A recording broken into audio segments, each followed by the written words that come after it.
This episode is brought to you by the Ultimate Girls Trip. Here is our reoccurring daydream. Us at a drool-worthy pool, surrounded by our business besties. We just finished a powerful exercise on building our dream lives and executing our business goals. Join us if you are ready to be celebrated for taking up space, to feel purposeful, and to live a life of fulfillment. Go to proofitspossible.com for more info.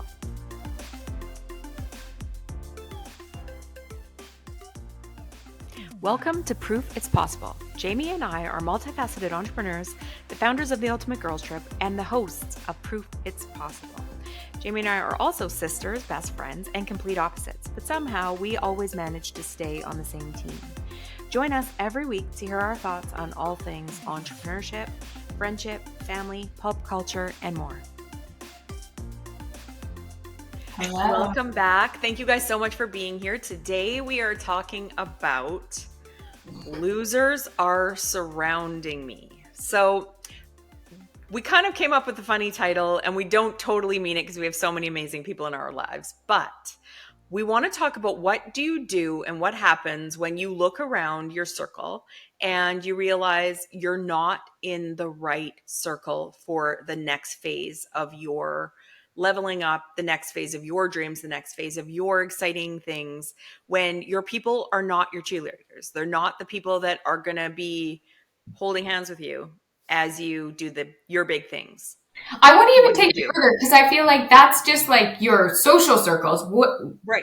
You can also find yourself surrounded by losers in your business, like whether you're an entrepreneur or like you're at a company and you're like, this doesn't feel good. This doesn't, I'm not in alignment with anybody here. My boss, my business, like, you know, it could be a bunch of different things. For sure.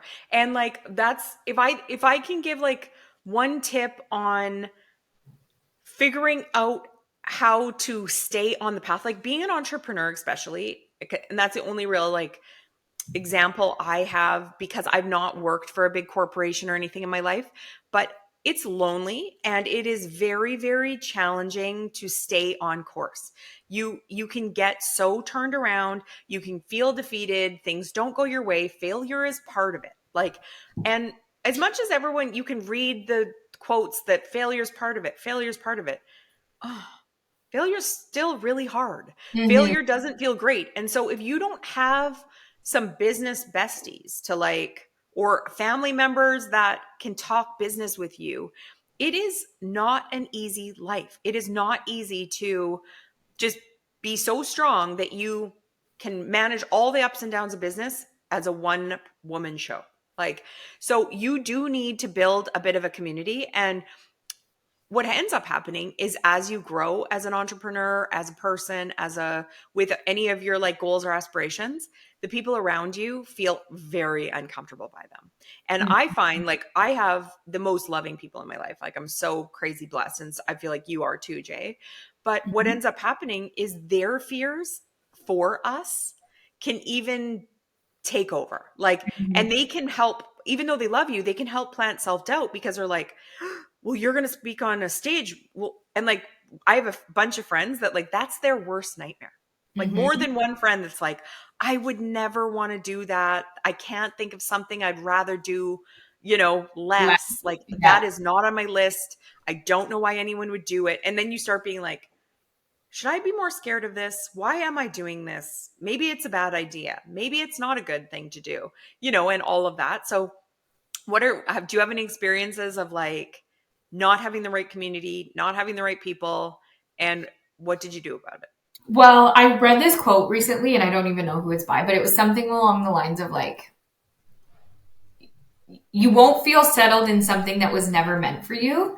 Yeah. And there's just a lot of business examples, like contracts I've taken, partnerships I've been in, that I'm like, this has never felt good to me. I've never felt settled in it. Totally. Because it was never, ever meant for me. So it's like, not only are the people surrounding me not the right people for me, this isn't the right job for me, this isn't the right fit for me, this isn't the right business for me, this isn't the right contract for me. And so I think that like, it's really important that we honor, if you're feeling that way, then maybe it's because it's not right for you. Like you're never going to get settled into it, especially if it's been like years. it's not going to get better. Like For sure. that doesn't go away. And I often have to remind myself about that because I do have a couple contracts where I'm like, this has never felt good. You've had it for a very long time, the same contract, And and it's never exactly. And felt those contracts that don't feel good or those business deals that don't feel good, the people can even be people you like as human beings.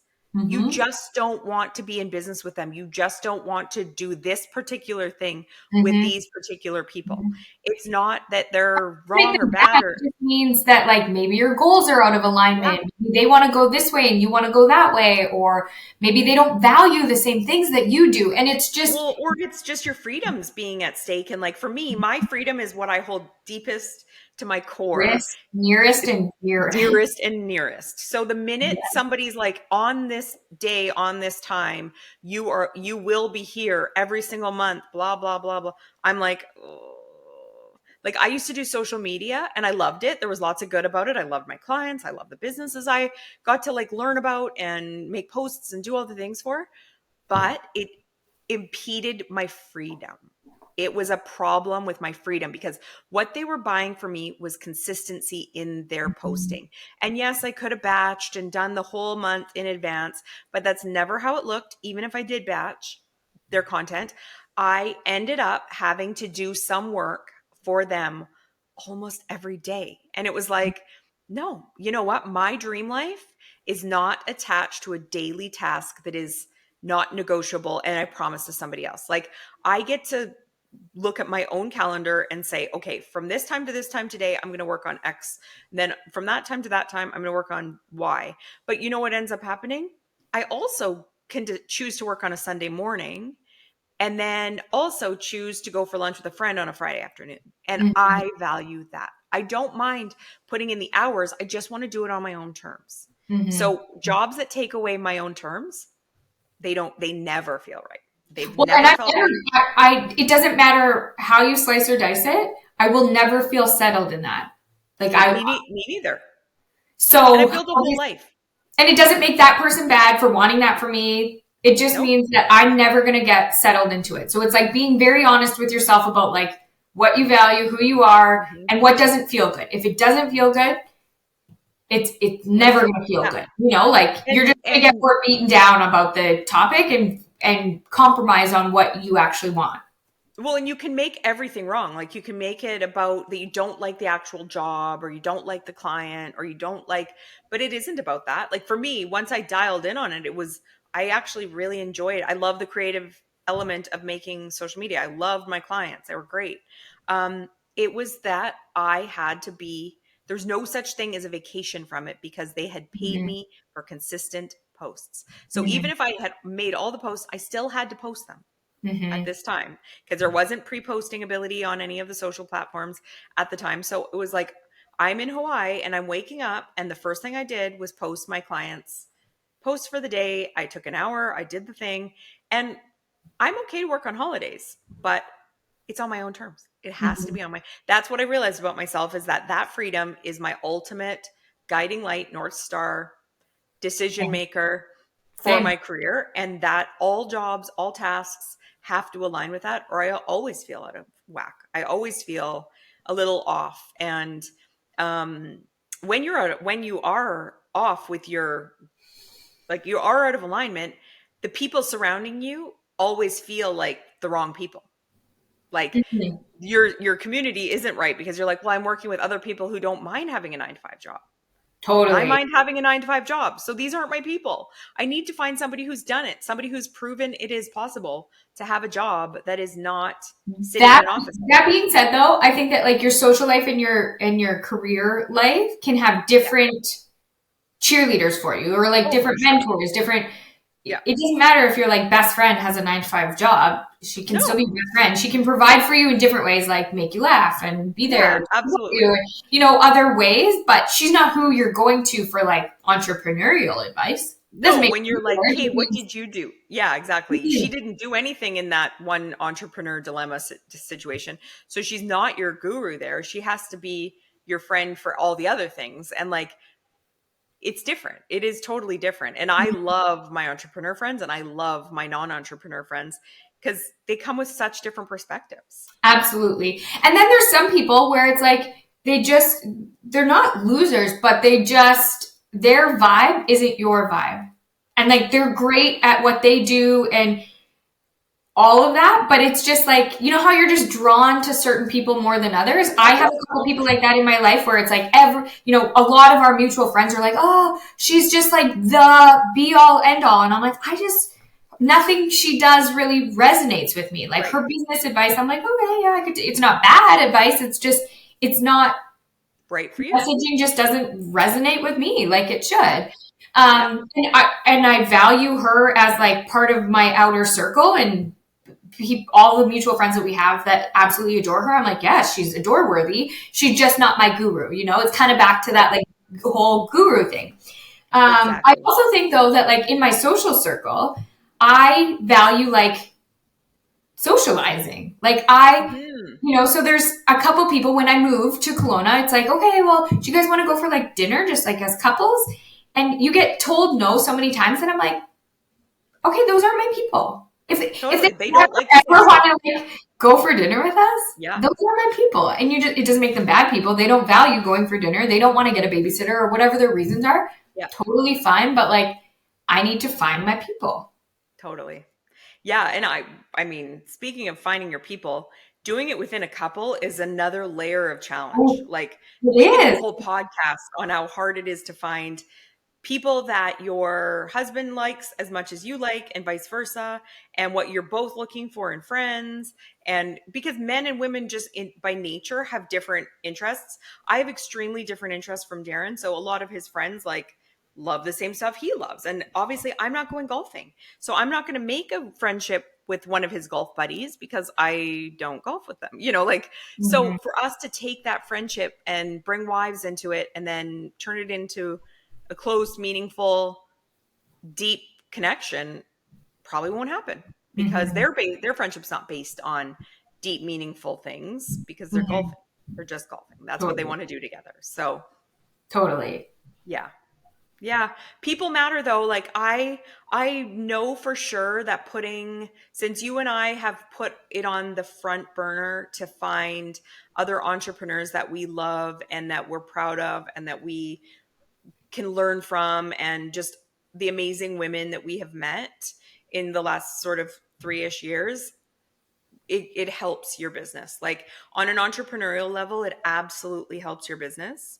And it also helps your heart because you see like, I'm not the only one that went through this, or I'm not the only one that's challenged, that faces challenging folks in their world. But it also, like on the positive side of things, it helps stretch your edges a little bit. Cause like I would say I'm more on the cautious side, and I have like more of an entrepreneur friend who's kind of like go all in. Her risk tolerance is so much higher than mine. Totally. So she does pull me in that direction a little bit in a healthy way where I'm like, yeah, you know what? Watch her. Like if I just watch her for a little bit, I feel that nudge to just like go a little bit more in on myself, bet on myself just a little bit harder, So totally. I think that we can, like these friendships and these like business associates and ways that we like grow our networks, they can really help you not only get through the difficult times, but also get you to the next level.